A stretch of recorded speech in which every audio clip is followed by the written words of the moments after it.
Bismillahirrahmanirrahim. Assalamualaikum warahmatullahi wabarakatuh. Nama saya Nur Syamili binti Muhammad Hanif, bernombor matrik A176356. Jadi hari ini saya akan membentangkan tentang tugasan saya, iaitu ulasan buku yang bertajuk Fiqh Ikhtilaf. Pengenalan. Umat Islam semakin dibelenggu dengan permasalahan perbezaan pendapat atau ikhtilaf yang ketara antara sesama mereka, di mana ia mencetuskan konflik, permusuhan dan sering juga berakhir dengan pertemuan secara fizikal dan bencana pertumpahan darah. Sememangnya manusia telah direncanakan penciptaannya oleh Allah dengan sifat dan tabiat yang berbeza, baik di sudut fizikal, intelektual, kecenderungan dan pemikiran. Oleh itu, sebagai suatu lumrah kehidupan manusia adalah satu fenomena kompleks yang melibatkan pemikiran, sikap dan perilaku.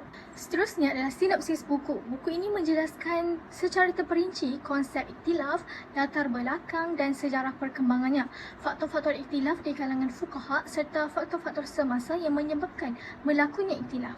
Buku ini juga memberi penjelasan tentang keperluan memahami dan mengurus ikhtilaf serta adab-adab dalam ikhtilaf. Terdapat 3 penulis dalam buku ini. Yang pertama adalah Prof. Madya Dr. Sa'adan bin Man yang dilahirkan pada tahun 1969, tinggal di Kangar Perlis, dan beliau merupakan pensyarah kanan di Jabatan Fiqh dan Usul Akademi Pengajian Islam di Universiti Malaya. Yang kedua adalah Dr. Abdul Karim Ali, dilahirkan pada tahun 1996, tinggal di Marang, merupakan Prof. Madya di Jabatan Fiqh dan Usul Akademi Pengajian Islam di Universiti Malaya. Dan yang terakhir, Datin Dr. Nur Naimah Abdul Rahman, dilahirkan pada tahun 1963 dan tinggal di Kuala Terengganu. Beliau merupakan Prof. Madya di Jabatan Fiqh dan Usul Akademi Pengajian Islam di Universiti Malaya. Perbincangan. Secara ringkasnya, penulisan yang berjudul Fiqh Ikhtilaf ini dibahagikan kepada 4 bahagian atau bab.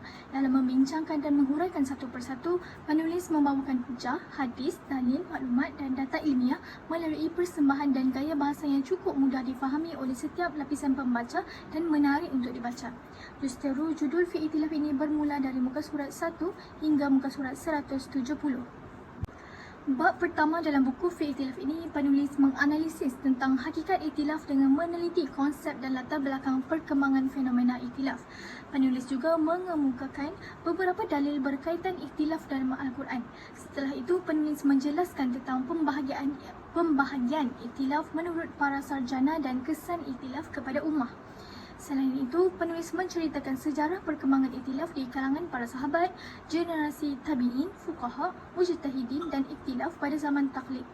Penulis ingin menunjukkan bahawa ikhtilaf ini telah terjadi pada zaman dahulu lagi. Penulis juga membicarakan tentang fiqh ikhtilaf, karya-karya yang dihasilkan oleh tokoh ilmu Islam mengikut kronologi dan mazhab. Daripada penerangan ringkas terhadap sejarah ikhtilaf di atas, kita boleh simpulkan bahawa ikhtilaf yang berlaku pada hakikatnya adalah satu perkara yang positif yang melambangkan kesuburan idea dan perkembangan intelektual serta berperanan penting dalam pembinaan hukum Islam. Karya-karya khusus berkaitan ikhtilaf yang disusun oleh para ulama juga adalah suatu inisiatif sekiranya timbul perpecahan yang serius. Bab kedua pula, penulis menghuraikan punca dan faktor yang mengakibatkan berlakunya ikhtilaf di kalangan umat Islam dahulu dan kini, sama ada faktor umum, faktor dalaman, faktor luaran dan faktor semasa. Faktor umum terdiri daripada faktor ikhtilaf di kalangan fuqaha, manakala faktor dalaman terdiri daripada perbezaan mentaliti dan keupayaan intelektual, perbezaan keilmuan, perbezaan dalam syarat penerimaan hadis serta perbezaan metodologi dan kaedah. Menurut penulis, faktor luaran merupakan faktor yang paling banyak menyebabkan wujudnya perbezaan ijtihad. Oleh itu, faktor luaran terdiri daripada faktor keadaan dan tempat, keadaan nas dan perbezaan pandangan pada perkara yang tidak ada nas dalam menentukan hukumnya. Bagi faktor semasa pula, terdiri daripada faktor politik, faktor sosial, faktor ekonomi, faktor perundangan, faktor mazhab, faktor akhlak dan faktor pemikiran. Bab kedua ini banyak membicarakan punca ikhtilaf berhubung dengan persoalan-persoalan fiqh, di mana penulis menyatakan banyak faktor yang menyebabkan berlakunya ikhtilaf. Hal ini menunjukkan bahawa ikhtilaf ini sering terjadi dan tidak mustahil untuk terjadi. Bab ketiga merupakan kemuncak kepada penulisan ini di mana penulis memfokuskan tentang persoalan iktilaf itu sewajarnya perlu diurus dan ditangani. Ini melibatkan pemikiran dan sikap yang mana ianya perlu mengikut landasan-landasan yang tertentu bagi mengharmonikan konflik dalam kehidupan manusia. Penulis mengemukakan tentang prinsip-prinsip pemikiran dalam menangani iktilaf dengan merumuskan kepada beberapa prinsip yang jelas, iaitu prinsip iktilaf adalah satu keperluan. Prinsip merupakan prinsip mengikut jalan pertengahan dan menjauhi ekstremisme. Prinsip menentukan perkara muhkamat bukan mutasyabihat. Prinsip menjauhi tanggapan muktamad dan membantah perkara ijtihad. Prinsip perlunya mengetahui iktilaf ulama. Prinsip mengutamakan keperluan ummah. Prinsip bekerjasama dan perkara yang disepakati dan bersikap toleran dalam perkara yang dipertikaikan, serta prinsip menjauhkan diri dari melemparkan tuduhan terhadap saudara Muslim. Seterusnya, penulis mengemukakan pula berkaitan prinsip adab dan etika iktilaf. Antara rumusan penulis berkaitan adab dan etika tersebut adalah ikhlas dan bebas daripada pengaruh hawa nafsu, menjauhi sifat taksub terhadap individu, mazhab dan puak, bersangka baik terhadap orang lain, menjauhi sikap mudah membuat tuduhan dan mencela, menjauhi sikap suka bantahan dan bermusuhan, serta berdialog secara berhikmah. Oleh itu, dapat disimpulkan bahawa penulis menerangkan bab ini secara terperinci dan sangat tersusun. Dalam bab penutup pula dikemukakan secara ringkas tentang sikap yang perlu ada bagi setiap umat Islam dalam menghadapi iktilaf mengikut status keilmuan individu.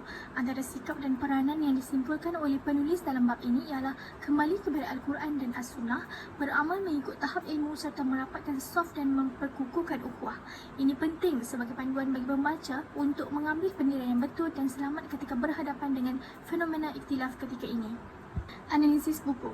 Pada pendapat saya, berdasarkan data yang saya perolehi daripada buku Fiqh Iktilaf ini, ia masih dikategorikan sebagai sedikit tidak lengkap dan menarik kerana dalam buku ini penulis tidak menjelaskan kelebihan dan kekurangan buku ilmiah tersebut. Penulis hendaklah menjelaskan kelebihan dan kekurangan buku tersebut agar penyampaian maklumat kepada pembaca tentang buku ini menjadi lebih lengkap dan pembaca dapat mengetahui kelebihan dan buku ini yang akan menjadi pertimbangannya untuk membeli buku tersebut. Walau bagaimanapun, buku ini boleh dikategorikan sebagai lengkap kerana penulis menerangkan secara ringkas kandungan buku tersebut. Dengan penerangan ringkas tentang isi kandungan buku tersebut, sudah tentu hal ini sangat membantu pembaca agar tidak tersilap membeli buku yang mereka perlukan.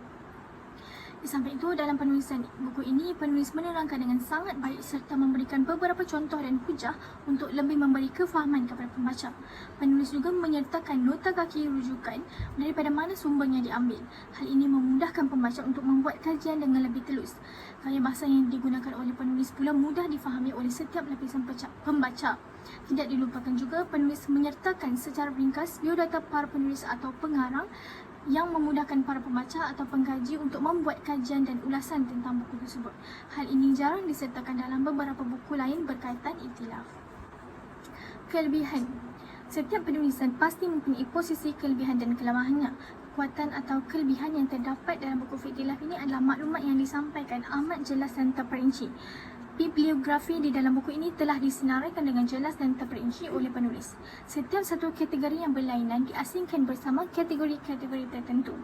Indeks juga disediakan bagi memudahkan pencarian sesuatu yang kecil oleh pembaca. Setiap perkara yang berkaitan fakta maupun indeks yang kecil sebegini disenaraikan dan disusun secara sistematik mengikut topik dengan jelas oleh penulis. Seterusnya, kelebihan buku ini adalah buku ini ditulis oleh mereka yang berkepakaran dalam bidang ini, bukan sahaja mengupas aspek-aspek berkaitan iktilaf tetapi juga memberikan cadangan-cadangan yang berkesan untuk diamalkan dalam medan iktilaf dan menangani isu iktilaf. Buku ini boleh dimanfaatkan oleh para ahli akademik, pelajar di institusi pengajian tinggi dan sesiapa sahaja yang berminat mendalami bidang ini. Saya yakin buku ini akan menambahkan lagi khazanah ilmu dalam bidang berkaitan. Penulis telah mengukuhkan kelebihan yang terakhir adalah penulis telah mengukuhkan setiap hujahnya dengan penggunaan ayat Al-Quran dan hadis. Kekuatan seterusnya adalah penggunaan ayat Al-Quran dan hadis. Al-Quran diturunkan bukan untuk dijadikan hafalan semata-mata, sebaliknya Allah mahukan umat manusia menjalani kehidupan berpandukan dasar dan nilai yang terkandung di dalamnya. Di samping itu, terdapat juga kelemahan yang ada pada buku itu, iaitu kulit buku kelihatan kurang menarik. Walaupun peribahasa mengajar kita untuk tidak menilai sesuatu hanya dari luaran, namun bukan bermaksud mereka boleh sambil lewat untuk merancang dan mereka kulit buku yang ala kadar sahaja. Malah mereka perlu mengubah kulit tersebut agar kelihatan lebih menarik dan berkualiti untuk menarik minat pembaca. Kesimpulan, hasil daripada pembacaan yang telah diteliti, konklusinya dapatlah dikatakan keseluruhan penulisan buku Fiqh Ikhtilaf ini memuaskan pembaca. Buku yang bersifat ilmiah ini telah banyak memberi impak dan pengetahuan baru dalam diri pembaca. Apa yang paling penting sekali, terlalu banyak perkara yang selama ini tidak diketahui, kini telah diketahui. Senarai rujukan yang dirujuk oleh saya hanya daripada buku ini. Baiklah, itu sahaja pembentangan daripada saya. Sekian, terima kasih. Assalamualaikum warahmatullahi wabarakatuh.